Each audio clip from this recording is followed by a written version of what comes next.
The first one was disabled veteran property tax relief. That was the #1 issue for veterans. We've been working on that one for a while. All of the last biennium, we worked on a bill 2036 that then turned into part of conference committee report for House Bill 2096.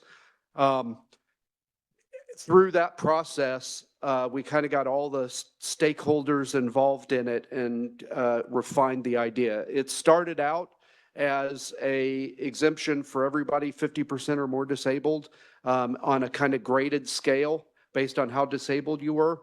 The challenge with it was that it was a kind of beforehand exemption, and the cost was going to be borne by the counties, the cities, and the schools.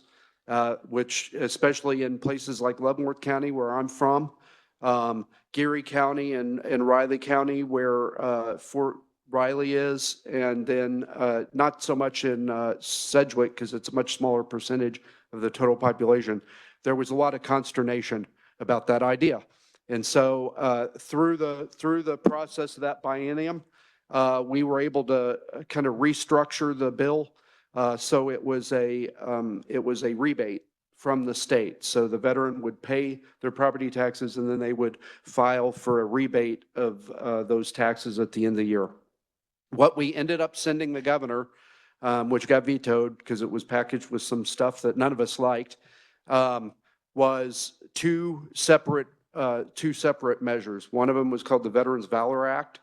And the way it went to the governor, and I'll talk about kind of the current incarnation in a minute, but the way it went to the governor, anybody who was 100% permanent and total disabled or totally disabled due to unemployability, which is a special category that the VA recognizes, would be eligible for a 75% exemption of their property taxes, which was paid as a rebate, which came out to about $18 million. And then there was another measure to cover 50% disabled and seniors, and that was a property tax freeze. I think it was frozen at the 2022 level, and anything that 50% disabled or more, or a senior 65 or older paid above that 2022 level, they could get as a rebate from the state. That bill went to the governor in House Bill 2096 as part of a conference committee report, but it was bundled with some other stuff that she didn't like, and she vetoed it. And we sent it to her. It was literally the last vote on the last night of the veto session. So we weren't able to come back and override that veto. We did end up coming back for a special session, but the way the rules work, a special session is a new session. You can't work on bills from the previous session. So we weren't able to override that veto. This year I've sponsored a bill and filed a bill that a bunch of you are signed on to, House Bill 2005, which is the Veterans Valor Act Plus. It's very similar to the one that we sent the governor last year, but this time it also includes 100% disabled, because 100% disabled and 100% permanent and total are two different things in the CFR, in the federal regulations.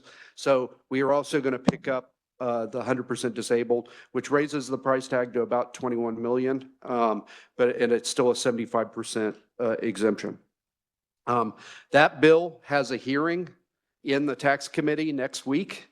I would welcome all the co-sponsors and anybody else who wants to, in the gallery here or here, who wants to testify in that bill.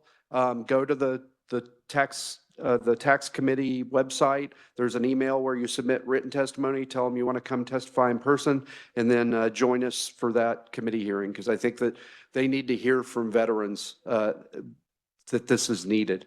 And I'll save my powder on why it's so needed for the committee hearing. I'll just say we're trying to keep veterans in this state, and right now we're hemorrhaging veterans. But every year 3,000 veterans separate from our military installations here in Kansas, and the vast majority of them go to Texas and Florida because they have property tax exemption and we don't.